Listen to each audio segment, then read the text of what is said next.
Hi friends, எல்லோரும் எப்படி இருக்கீங்க? நல்லா இருக்கீங்களா? இன்றைக்கி பூண்டு மிளகு போட்டு குழம்பு எப்படின்னு காட்ட போகிறேன். மிளகு பாருங்கள், 1-2 வறுத்துருக்கேன் நான். அதுக்கு பூண்டு நிறைய எடுத்திருக்கேன் பாருங்கள், நிறைய எடுத்திருக்கேன்.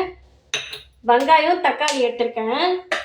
இந்த பாருங்கள், மிளகு நல்லா 1-2 வறுத்துக்கணும். சும்மா ஒரு 100 மிளகு போடணும். கொஞ்சமாக கையில் போட்டிங்கன்னா போதும். நல்லா பண்ண படப்படன்னு வெடிக்குது பாருங்கள். இந்த ஸ்டைல்ஸில் எடுத்துக்கணும் நம்ம. பாருங்க, கடுகு போடுறேன். மிளகு வறுத்து எடுத்துட்டேன், கடுகு போட்டிருக்கேன்.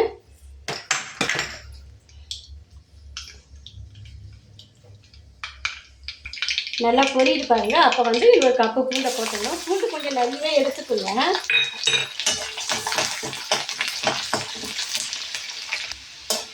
பூண்டு நல்லா சேர்ந்துச்சு பாருங்க. இது கூட வெங்காயத்தை போட்டுடணும்.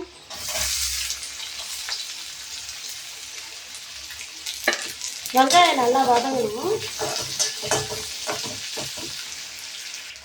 நல்லா வெங்காயம் வதங்கிச்சு. இப்போ தக்காளி போட்டுடணும். தக்காளி போட்டுட்டு கொஞ்சம் உப்பு போட்டுருங்க. இப்போ தக்காளி நல்லா நசுக்கிடும். இது பாருங்கள், தக்காளிலாம் போட்டு நல்லா நசுக்கிடுச்சு. இப்போ இந்த எண்ணெயிலேயே இந்த மிளகா பொடியை போடுறேன். மிளகாத்தூள் கம்மியாக போட்டுக்கோங்க, ஏன்னா மிளகு போடுறதுனால உங்களுக்கு காரம் அதிகமாக இருக்கும். கம்மியாக போட்டுக்கோங்க மிளகு. இது மிளகா பொடி கம்மியாக போட்டுக்கோங்க, மிளகு காரம் வந்துடும். இது இப்படியே கொஞ்சம் நேரம் வதங்கட்டும். மூடி வைக்கிறேன். இது நடுவில் இந்த மிளகை மிக்சியில் அரைச்சிட்டு வந்துடுறேன். இந்த பாருங்கள், ரெடி பண்ணலாம் அடங்கிச்சு. நல்லா நசுக்கி விட்டாச்சு. இப்போ புளியை கரைச்சி வச்சுருக்கேன். இதை அப்படியே வந்துக்கிறேன்.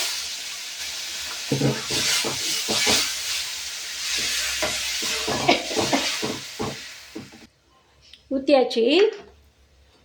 நல்லா கலந்து விட்டுட்டேன் பார்த்தீங்களா.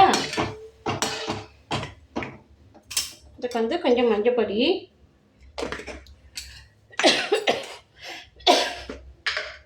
கொஞ்சம் உப்பு கொஞ்சம் போட்டிருக்கேன் ஏற்கனவே, அதனால் கொஞ்சம் போட்டால் போதும். வேணும்னா அப்புறம் போட்டுக்கலாம்.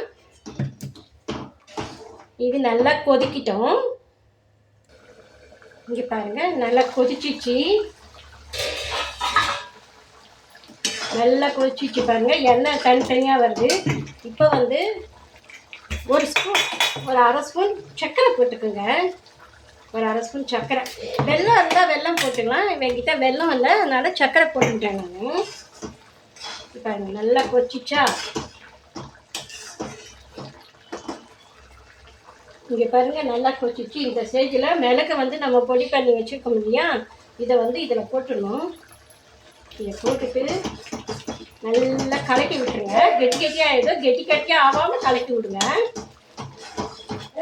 ஊற்றினோடனே சேஞ்சி மாறிடும். இந்த கன்சிஸ்டன்சியில் வரணுண்டு நல்லாயிருக்கும். கொஞ்சமாக வச்சு சாப்பிடலாங்க. கொஞ்சமாக ஊற்றி சாப்பிடுங்க.